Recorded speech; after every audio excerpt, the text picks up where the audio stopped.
దేవునికి స్తోత్రం. యేసుక్రీస్తు ప్రభు కృపా సంఘ ప్రియ సహోదరి సహోదరులకు యూట్యూబ్ ద్వారా వాట్సాప్ ద్వారా దేవుని అమూల్యమైన మాటలు అనుదినం వింటున్న దేవుని బిడ్డలైన మీ అందరికీ మన ప్రభు అయిన యేసుక్రీస్తు వారి పరిశుద్ధ ప్రశస్తమైన నామంలో శుభాభివందనాలు తెలియజేస్తా ఉన్నాను. దేవుని బిడ్డలారు అందరూ బాగున్నారండి. మరి దేవుడు మనకిచ్చిన ఈ చక్కటి అవకాశాన్ని బట్టి ఈ ఉదయకాల సమయము అనగా 19వ తారీఖు సోమవార దినము ఆగస్టు నెల 2024 సంవత్సరం దేవుడు మనకిచ్చినటువంటి వాక్యము పరిశుద్ధ గ్రంథము నుండి 73వ కీర్తన 25వ చరణాన్ని చదువుకుని కొద్ది నిమిషాల వాక్యాన్ని ధ్యానించుకుందాం. ఆకాశమందు నీవు తప్ప నాకెవరున్నారు, నీవు నాకుండగా ఆ లోకంలోనిది ఏదియూ నాకు అక్కర్లేదు. ప్రార్థన. పరిశుద్ధుడా, ప్రేమమయుడ మా తండ్రి, వాక్యమైన దేవ మాతో మాట్లాడి మమ్మలను బలపరచుమని, వాక్యపు వెలుగులోనికి మమ్మల్ని నడిపించుమని, వాక్యంలో ఉన్న సత్యాలను మాకు నేర్పించుమని, బోధించుమని, తెలియపరచుమని, మీ భక్తుడైన దావీదు గారు చేసిన ప్రార్థన వలె 119వ కీర్తన 18వ వచనంలో నీ ధర్మశాస్త్రమునందు ఆశ్చర్యమైన సంగతులు చూచినట్లు నా కన్నులు తెరువమని ప్రార్థించిన రీతిగా, ప్రభా, మీ ధర్మశాస్త్రమునందు ఆశ్చర్యమైన సంగతులు మేము తెలుసుకున్నట్లు, చూచినట్లు, నేర్చున్నట్లు మా కన్నులు, మా హృదయం, మా మనసు తెరవమని యేసు నామములో ప్రార్థించి వాక్యమును ధ్యానించుచున్నాము తండ్రి. ఆమేన్. ప్రభునందు ప్రియ దేవుని బిడ్డలారా, ఆసాపు భక్తుడైన ఆసాపు గారు, కీర్తనాకారుడైన ఆసాపు గారు 73వ కీర్తన రాసి ఆయన చెప్తా ఉన్నాడు 25వ వచనంలో, చరణంలో, ఆకాశమందు నీవు తప్ప నాకెవరున్నారో, నీవు నాకుండగా లోకములోనిది ఏదియూ నాకు అక్కరలేదు. ఏమండే, భూమి మీద ఉన్నటువంటి వారు ఏమండే మనకి కొంతకాలం ఏదైనా చేయొచ్చు, కొంతకాలం మాత్రమే.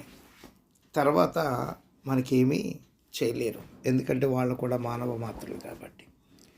ఆకాశమందు ఉన్నవారు ఎవరు అనంటే దేవాతి దేవుడు, ఆకాశ మహాకాశముల పైన ఆసీనుడై ఉన్న దేవుడు. అందుకనే ఆకాశ మహాకాశములు నిన్ను పట్టజాలవే అని భక్తులు పరిశుద్ధ గ్రంథములో తెలియపరుస్తూ ఉన్నారు. దేవుని బిడ్డలను గమనించినందుని బట్టి ఆకాశమందు ఉన్నటువంటి దేవుడు మనకు ఉండాలి. ఆయన మనకున్నప్పుడు లోకంలో ఉన్నది ఏది ఉన్నా ఏది లేకపోయినా ఆయన సమస్తాన్ని చూచేవాడైన, చేసేవాడైన, ఆదరించేవాడైన. అందుకనే ఆఖర్ అనేటువంటిది ఆవిడ ఆదికాండం 16వ అధ్యాయములో నువ్వు చూచుచున్న దేవుడవని పేరు పెట్టి ఉన్నది. గమనించండి, భూమి మీద ఉన్నవారు ఆ దగ్గరలో ఉన్న వాళ్ళు మాత్రమే చూడగలుగుతారు, ఎదురుగుండా ఉన్న వాళ్ళని మాత్రమే చూడగలుగుతారు, పక్కనే వెనకున్న వాళ్ళని కూడా చూడలేరు. దేవుడు, దేవాతి దేవుడు, ఆకాశమందున్న దేవుడు సర్వలోకాన్ని చూసుచున్నాడు. ఏమంటే, సర్వాన్ని చూసిన దేవుడు, సర్వాన్ని సృష్టించిన సృష్టికర్త. అందుకే ఆయన ఉండాలి మనకి. ఈ కీర్తనలో ఆసాపు గారు భక్తిహీనులు కలిగి ఉన్న క్షేమాన్ని చూసిన భక్తుని యొక్క ఆవేదనను వివరించుచు, భక్తిహీనులు అనగా దుష్టులు క్షేమము తాత్కాలికమని, నీతిమంతుల ఆశీర్వాదం శాశ్వతమైనదని వివరిస్తూ ఉన్నాడు ఇక్కడ ఈ కీర్తనలో. మనం అట్టి శాశ్వత బహుమానముల కొరకు దేవుని ఎడల భక్తి కలిగి నీతిగా జీవించాలని తెలియపరుస్తూ ఉన్నాడు. ఒకానొక సమయంలో ఒక అమ్మాయి 20 సంవత్సరాల వయసులో కలిగినటువంటి ఒక యువతి కాలేజీలో చివరి సంవత్సరం, ఆఖరి సంవత్సరం చదువుతుందంటండి. అయితే కారు ప్రమాదంలో తీవ్రంగా గాయపడి మెదడు దెబ్బతినేసి పక్షవాతానికి గురైపోయి నడవలేనిదై మంచం పట్టేసిందంటండి. ఆమెను కారు ప్రమాదానికి గురి చేసిన డ్రైవర్ మాత్రం ఏమంటే అతడు తాగి మైకులో ఉండి ప్రమాదం జరిగించాడని తెలుసు కూడా గవర్నమెంట్ వారు, అంటే చట్టం వారు ఏమంటే న్యాయాన్ని వేరే రీతిగా మళ్ళించి తప్పించేసినప్పటికీ అతడు శుభ్రంగా తిరుగుతూ ఉన్నాడు, బయటకు వచ్చి శిక్ష నుండి తప్పించుకుని క్షేమంగా తిరుగుతూ ఉన్నాడు. కానీ ఏమంటే ఈమె ఏమి అభం శుభం తెలియని మంచాన పడి చదువు పాడైపోయింది, ఆరోగ్యం పాడైపోయింది, అన్నీ పాడైపోయినాయి. దేవుని బిడ్డలారా, అందుకే మంచి వాళ్ళకి సమస్యలు, చెడ్డవాళ్ళు శుభ్రంగా తిరుగుతున్నారు, వాళ్ళకి ఎలాంటి బాధ లేదు అని తెలియపరుస్తాడు. ఏ శిక్ష లేదని. దేవుని బిడ్డలారా చూడండి, ఇక్కడ ఎంతోమంది ఏమంటే నేరాలు చేసి ఘోరాలు చేసి శిక్షలు పడకుండా తప్పించుకుంటూ ఉన్నారు. కానీ ఒకటే ఏమండే ఇక తప్పించుకున్నారు కదా, వాళ్ళకి బాధ లేదు, ఇబ్బంది లేదు అని ఈ కీర్తనాకారుడు ఎలాగైతే వాపోతూ ఉన్నాడో అలాగే చాలామంది బాధపడుతాడు. కానీ ఒక్కటే, దేవుని బిడ్డలారా, దేవుణ్ణి తప్పించుకునేవాడు తిరగలేడండి.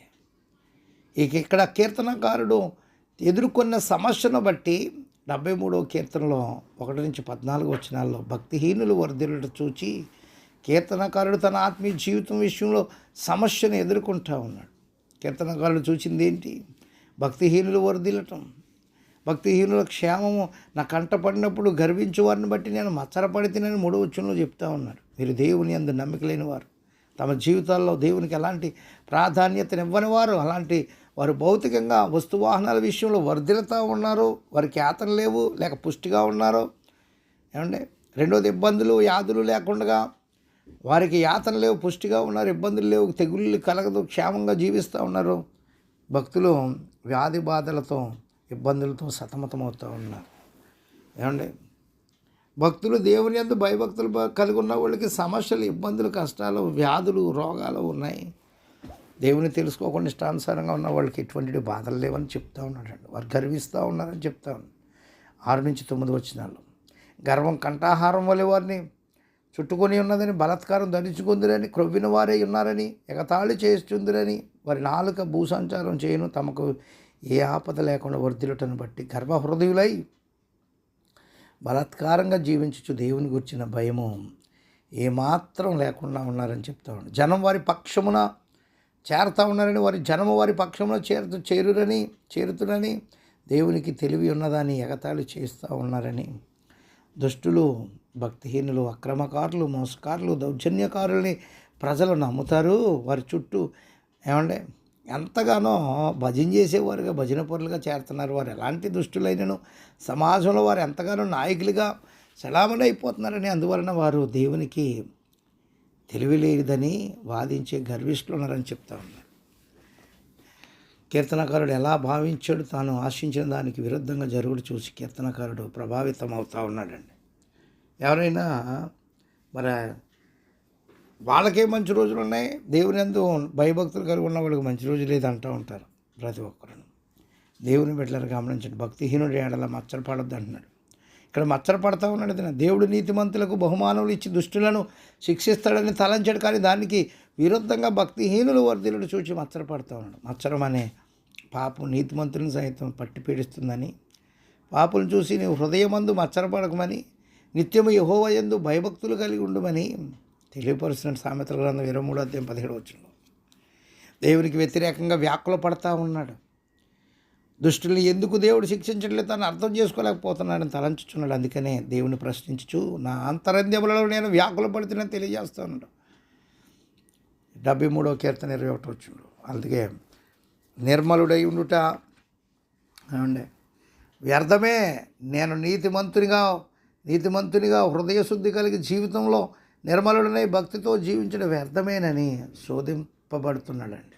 ముఖ్యంగా నీతిగా జీవిస్తే కష్టములు అధికమవుటను తట్టుకోలేకపోతా ఉన్నాడు. భక్తిహీనుల వలె దేవుడిని విడిచిపెట్టి తన ఇష్టానుకూలంగా జీవించుటయే క్షేమమునకు మూలమని తొందరపాటుకు గురవుతున్నాడని తెలియజేస్తున్నాడు దేవుని దృక్పథం. దేవుని బిడ్డలారా గమనించండి. అందుకే ఇంకా మనం చూసుకుంటూ వెళ్తే స్వభావ సిద్ధమైన మనస్సు పరిమితి, ఆత్మీయ మనసు గ్రహింపు. 17వ వచనంలో తన సందేహంతో అనుమానములు నివృత్తి చేసుకున్నటకు దేవుని పరిశుద్ధ స్థలంలోనికి వచ్చాడండి. దేవుని సన్నిధిని వెలిగింపబడిన వాడే దేవుడు చూసిన దాన్ని గ్రహించాడు. తన సొంత అవగాహన పైన ఆధారపడటానికి విసర్జించాడు. కీర్తనకారుడు తన ఆలోచనలు విడిచి దేవుని వైపు తిరిగాడు. దేవుని నడిపింపులో తన ఆలోచనలు బట్టి తెలివిలేని పశుప్రాయుడినని గుర్తించుకున్నాడు. 22వ వచనంలో 73వ కీర్తన. దేవుని జ్ఞానం పైన ఆధారపడాలని సామెత గ్రంథం 3:5లో దేవుని ప్రత్యక్షత పైన ఆధారపడ్డాడు. మన వ్యక్తిగత జ్ఞానం ఆలోచనలపైన ఆధారపడక దేవుని ప్రత్యక్షత నడిపింపుపై ఆధారపడగలిగితే వాస్తవమును తెలుసుకొనగలం. దేవుని మందిరంలోకి వెళ్ళి కీర్తనకారుడు తన్ను తాను సమర్పించుకున్నాడు. దేవుని బిడ్డలారా, సమర్పణ జీవితం కలిగి ఉన్నప్పుడు ఆకాశమందునే నాకుండగా నోకంలో ఉంది ఏది నా రక్కర్లేదని చెప్పగలుగుతాం. దేవుడి కొద్ది మాటలు మన వెనుకల్లో దీవించునుగాక. తండ్రి, కుమార, పరిశుద్ధాత్మ త్రియేక దేవుని దీవెన మన ఎల్లరకు తోడై ఉండి కాపాడను గాక. ప్రభు పనిలో మీ ఆత్మీయ సహోదరుడు పాస్టర్ ఎలీషా రాజు, మస్కట్ నుండి. God bless you all.